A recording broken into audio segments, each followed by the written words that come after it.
watching Cait Straight Up, and I'm Caitlin, and today I'm going to show you my recipe for a grilled asparagus wrapped in prosciutto.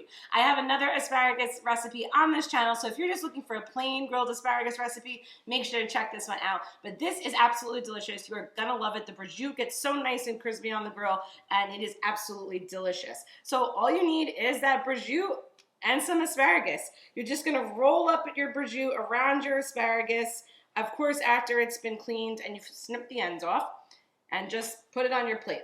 While you're wrapping up your asparagus, it's a good idea to get your grill going to medium heat, and then you're going to just kind of wrap them all up.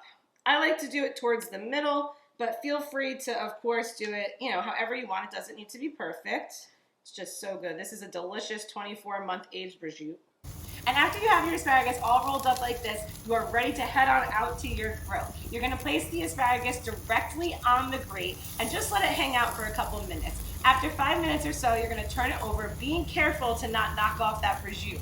You know that your asparagus is cooked through when the vegetable is nice and soft. Once the asparagus is soft and the prosciutto is crispy, go ahead and pull it off the grill and plate it. And trust me, you are going to really, really like this grilled asparagus. I love it. So many of my family members love it, and it is a perfect summer thing to have with a little bit of meat, a little salty meat, and a healthy asparagus. Make sure to subscribe to Cait Straight Up for more recipes like this one every week. Find me on Instagram, Cait Straight Up Cooking, and I'll see you next time. Bye-bye.